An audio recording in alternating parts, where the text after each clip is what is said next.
Moi boas, benvidos a un novo programa da Clínica na Casa. Hoxe contamos con todos conosco co Dr. Jorge Vegazo. O Dr. Jorge Vegazo é psiquiatra, el traballa no Hospital Universitario Lucus Augusti e además traballa na Clínica Santo Domingo. Gracias por vir, doctor. Gracias, Carlos, por la invitación. Que é isto da psiquiatría?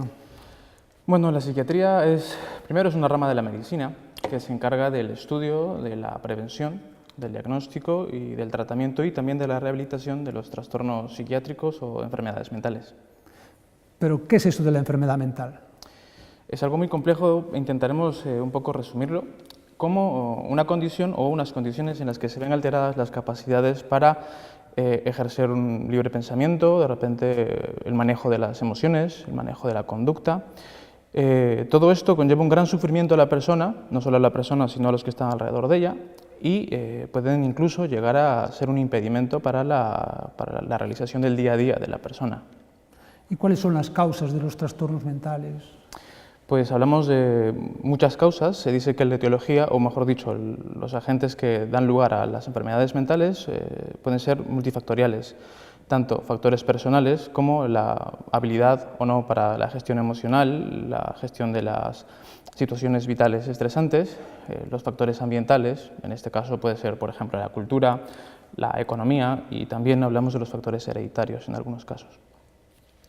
Pero, entonces, hablar de ese tema parece que da un poco de miedo, ¿no? Un poco de temor, o por lo menos parece así un poco, bueno, delicado, cuando menos. Pues sí, lamentablemente a día de hoy todavía estamos enfrentando un problema en la psiquiatría y quizás en otras patologías, pero sobre todo en la psiquiatría. Yo creo que se trata un poco del miedo a lo desconocido. Desde muchísimo tiempo atrás, en la antigüedad, se consideraba que los trastornos psiquiátricos eran resultado de creencias religiosas, como por ejemplo maldiciones o posesiones demoníacas, castigos divinos. Por ende, las personas que las padecían estaban recluidas en manicomios, en cárceles, se les sometía a tratamientos muy primitivos, castigos o torturas. Bueno, quizás alguna vez hemos visto alguna película que rememora estas situaciones, pero es cierto, a día de hoy todavía estamos luchando con este tipo de problemas, con este tipo de rechazo, el miedo a lo desconocido, a lo que significa una patología psiquiátrica, porque no es sino hasta el siglo XIX que se empieza a abordar un poquito los temas de la psiquiatría o de la salud mental desde otro enfoque, un enfoque un poco más científico. En los años 50, recién en los años 50, con el descubrimiento, bueno, el aporte, la introducción de la clorpromazina como un fármaco en la psicosis, es que se da un salto bastante grande en la terapia farmacológica de los trastornos psicóticos. ¿Qué es eso del estigma en psiquiatría? ¿Que tenemos un estigma? ¿Eso? ¿Qué quiere decir esa palabra estigma? Pues sí, mira, el estigma en la psiquiatría podríamos decir que es un prejuicio sin fundamento, en el que se le atribuyen a los pacientes que tienen estas patologías una serie de malas cualidades, como por ejemplo la peligrosidad. El paciente psiquiátrico es peligroso, o la dificultad de tratamiento, que esa persona no se va a curar o no va a tener alternativas de tratamiento, lo cual da lugar a que la persona que los padece quede recluida, quede aislada, quede marginada y rechazada, tanto por la sociedad y a veces incluso por su familia. ¿Y a qué le tenemos miedo? ¿Qué es eso lo que nos puede, qué nos da miedo en ese sentido?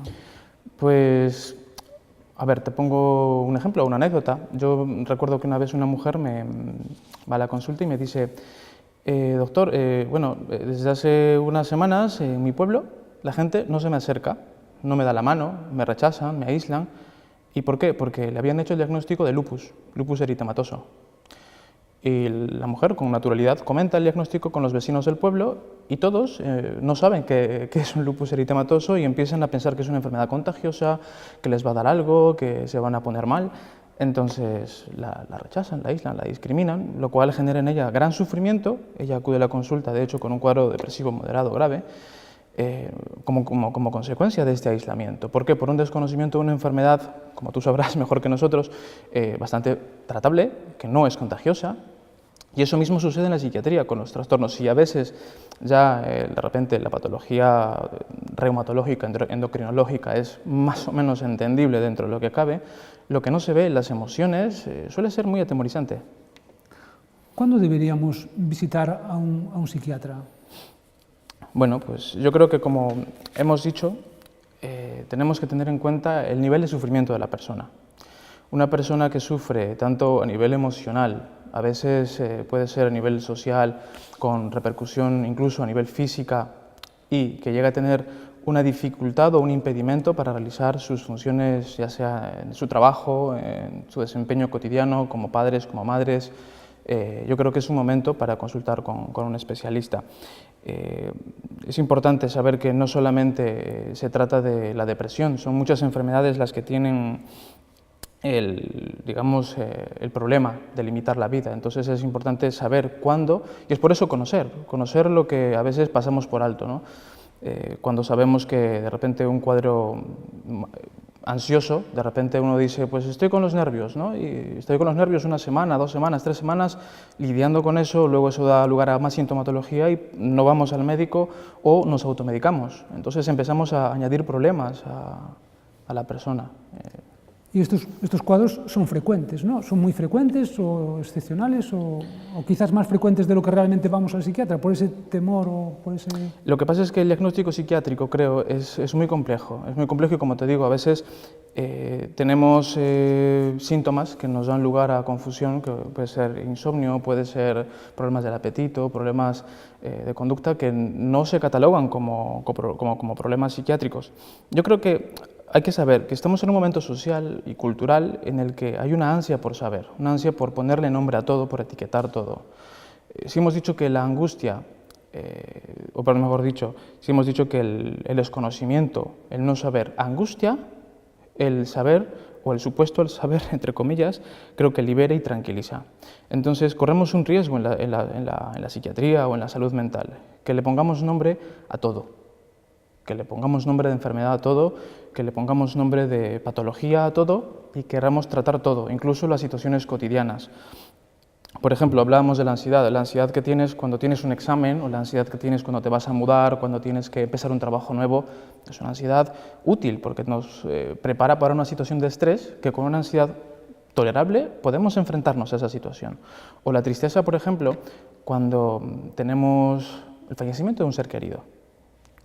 O cuando ni siquiera que fallezca un ser querido, que se mude a otro país, que de repente tenga que cambiar de circunstancias, nuevamente que te despidan del trabajo, o incluso muchas personas se sienten muy tristes y acongojadas porque se les ha muerto la mascota. Esas situaciones son adaptativas y son normales, y en ninguna circunstancia, hasta cierto punto, deberíamos diagnosticar de una depresión, por ejemplo, y mucho menos tratar como psicofármacos.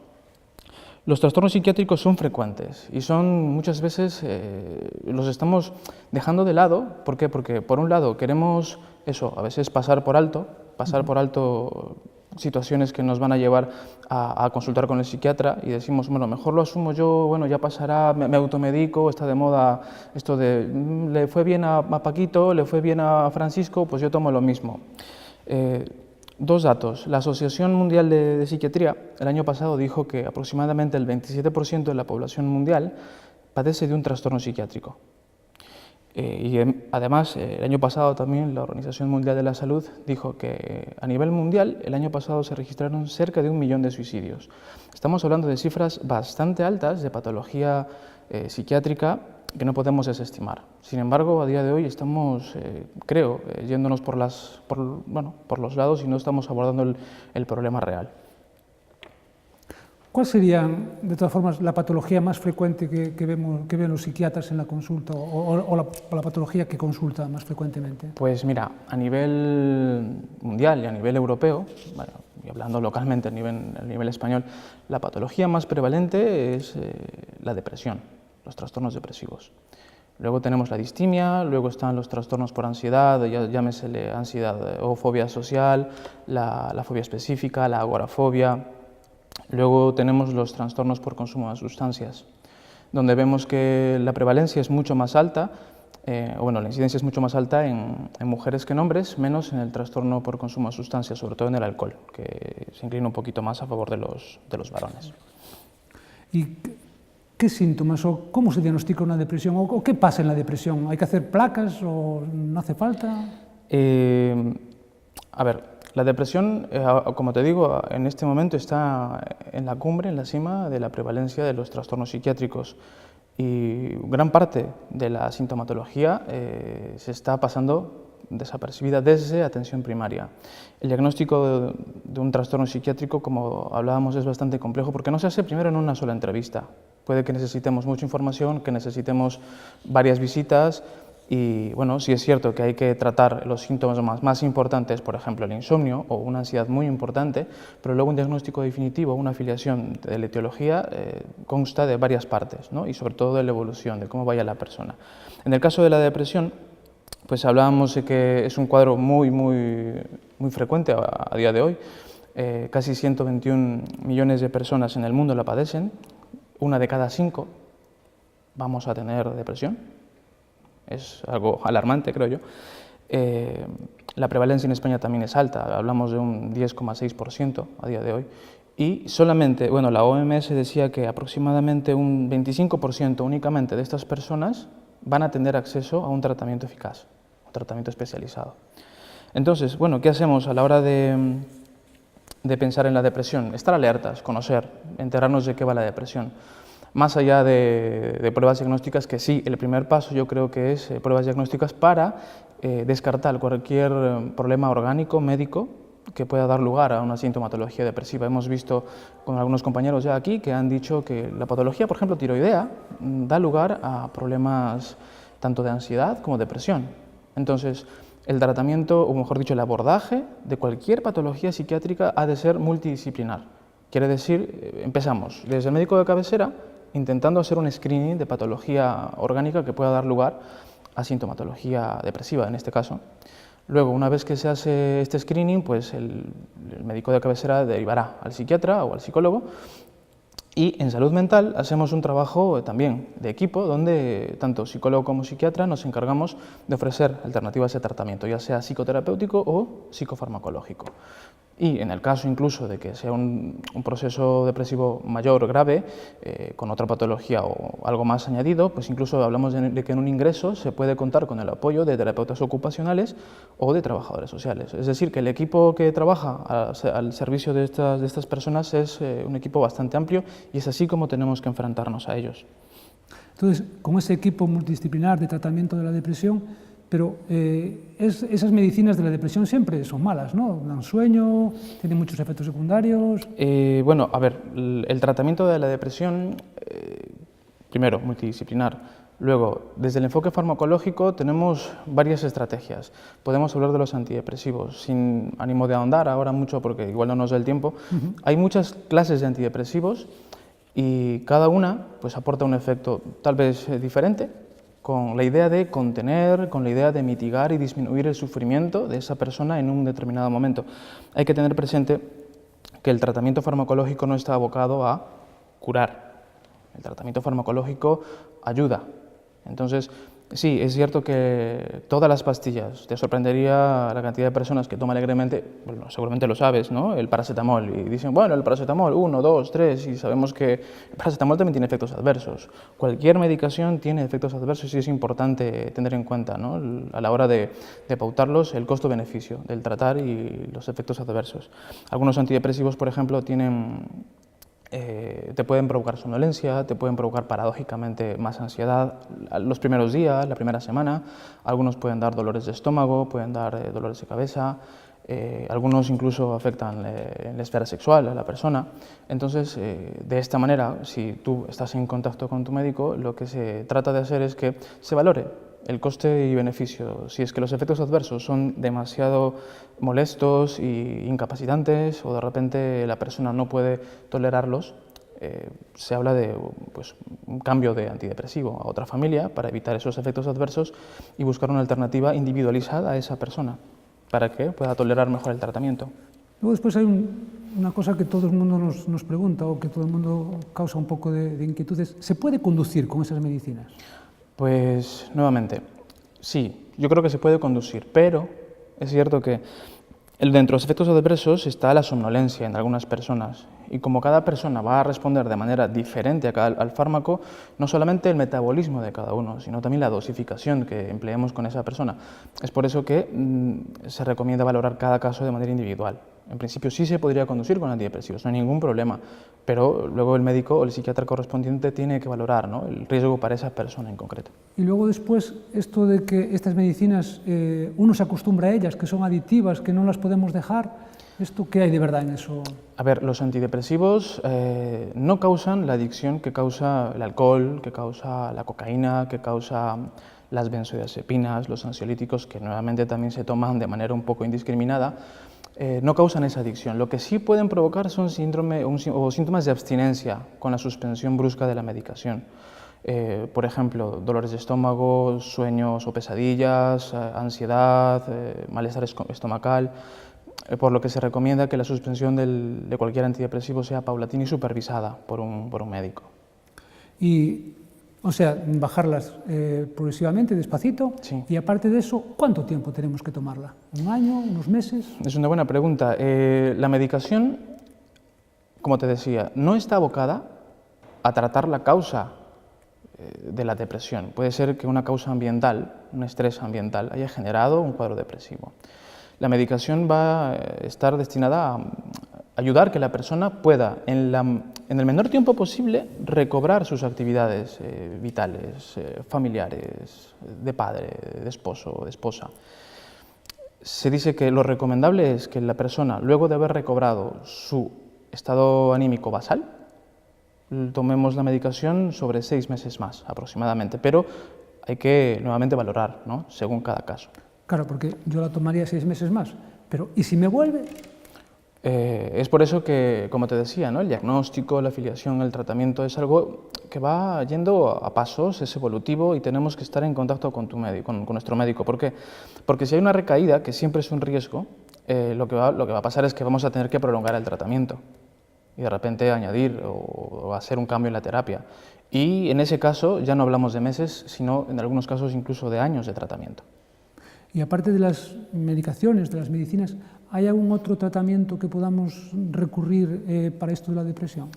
Pues sí, a ver, hablando desde la farmacología, quizás primero te podría decir que en el caso de las recaídas, si es que una persona no va bien con un fármaco, se puede hacer asociación de fármacos, se puede utilizar ya no solamente benzodiazepinas, otros antidepresivos, incluso llegar a utilizar estabilizadores del ánimo tipo litio, pero esto hay que valorar también el estado físico de la persona, la edad de la persona, las circunstancias vitales y bueno, ir eso, probando con cada persona el tratamiento que le sea más útil y menos perjudicial. Y en este momento también me gustaría hablar de una alternativa que muchas veces está pasando un poco desapercibida, ¿no? Esto de, hace rato hablábamos de salud mental, psiquiatría, psicología. Mucha gente desestima el tratamiento psicoterapéutico, que es, creo yo, vital o trascendental, muy útil a la hora de asociar ambas terapias. Se ha visto que la asociación tanto de psicofarmacología con psicoterapia ofrece muchos mejores resultados que el tratamiento único, ya sea psicoterapéutico o psicofarmacológico. Es por eso que sería recomendable también acceder a este tipo de tratamientos. ¿Y qué papel juega ahí la familia o la gente más cercana a estas personas que tienen depresión? Pues un papel fundamental. La familia, a veces el sufrimiento que ves en una persona que tú quieres te genera mucho sufrimiento, te agobia, te preocupa. Lo que quieres es que esté bien y rápido. Entonces, a veces le dices frases como: no pones de tu parte, seguro, si tú no te ayudas nadie te va a ayudar, tienes que salir a ver el sol o ve a dar un paseo, a una persona que de repente en ese momento no está en la capacidad de hacerlo, ¿no? Entonces yo creo que primero tolerancia, saber entender de qué se trata este tipo de enfermedades, y luego la familia tiene que, sí, estar atenta a la sintomatología, estar atenta a si la persona empieza a encontrarse triste, si la persona empieza a encontrarse decaída, desesperanzada, cansada, irritable, de repente empieza a tener problemas de sueño, a ganar o perder peso, si la persona pierde interés por su aspecto personal, si la persona no quiere salir de casa, si la persona se muestra de repente diferente con los nietos, eso es muy significativo en las personas mayores. Todos estos cambios, la sintomatología que forma parte de la depresión, si la familia lo detecta, a veces la misma persona no es capaz de verlo, simplemente se recluye en la habitación, no quiere salir, bueno, y a veces se le deja, ¿no? O se le insiste, hey, tienes que salir de casa, ven a comer, que no haces esto, que no haces lo otro. Eso le genera mucho más agobio a la persona. Entonces, primero, tolerancia, conocimiento, y luego tratar de ayudarle a la persona para que pueda acceder a los servicios sanitarios, desde el médico de cabecera, a los especialistas, psiquiatra, psicólogo, para poder ofrecerles un tratamiento acorde, ¿no?, al caso.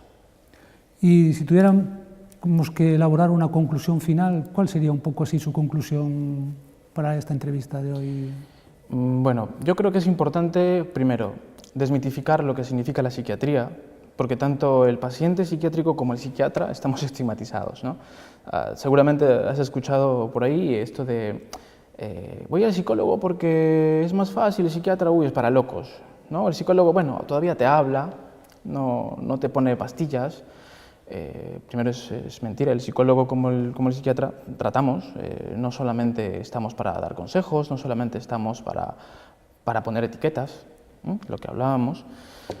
Es importantísimo que, más allá de los síntomas, más allá de los diagnósticos, más allá de las etiquetas que en algún momento se le pueda poner a la persona, y que a veces es necesario utilizar codificaciones, CIE-10, DSM-4 para hablar entre médicos y saber a qué nos estamos refiriendo, hay que tener presente tanto los médicos como las personas que estamos hablando de seres humanos, no estamos hablando de enfermedades, y que estamos hablando de emociones, estamos hablando de angustia, estamos hablando de miedos, estamos hablando del ánimo, de los afectos, cosas que no son tangibles, cosas que son desconocidas hasta a veces para uno mismo.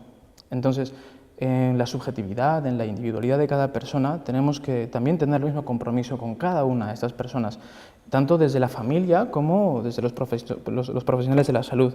Ofrecer un tratamiento individualizado para cada uno de ellos y no tratar simplemente la depresión, ¿no?, sino tratar personas que padecen de sintomatología depresiva.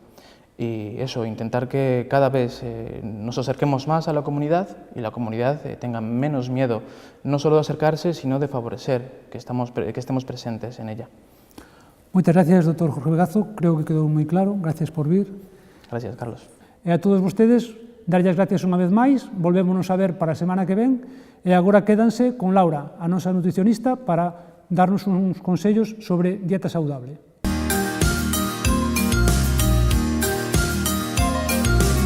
Benvidos ao espazo de nutrición de hoxe. Nel vamos a resolver as dúbidas que se presentan entre o consumo de pan blanco e o pan integral. O pan é un alimento que está presente na alimentación nosa casi a diario, ou por non decilo de maneira habitual, cas nosas comidas principais. O pan ten como ingredientes principal a fariña, normalmente de trigo, a auga, o sal e a levadura. O que diferencia o pan blanco do pan integral é o tipo de fariña que vamos a utilizar. No pan blanco o que vamos a usar é unha fariña refinada que vai a ter unha parte, digamos, que se perdeu na elaboración desta fariña porque a cascarilla do cereal vai a desaparecer, mentras que na fariña integral, que vai a ser aquela que elaboremos o pan integral, se vai a obter a partir do gran enteiro. As diferenzas que hai entre o pan blanco e o pan integral respecto ás kilocalorías son ínfimas, é dicir, en 100 gramos de pan blanco e en 100 gramos de pan integral o que vamos a obter son 10 kilocalorías máis nos 100 gramos de pan integral, pero isto non é unha diferencia enerxética significativa. Cando nos consumimos pan integral non debemos de pensar que consumimos pan integral porque teña máis calorías ou menos calorías, senón que o facemos porque vai a ter un mellor valor nutricional. Por que vai a ter un mellor valor nutricional? Primeiro, porque vai a aportar máis fibra, xa que o cereal vai a ir co gran enteiro e ademais se vai a manter o xerme, que é a parte interna do gran, onde van a estar moitas das vitaminas que ten este cereal. Polo tanto, cando consumamos o pan integral, temos que ter en conta que o noso aporte de fibra vai a ser maior.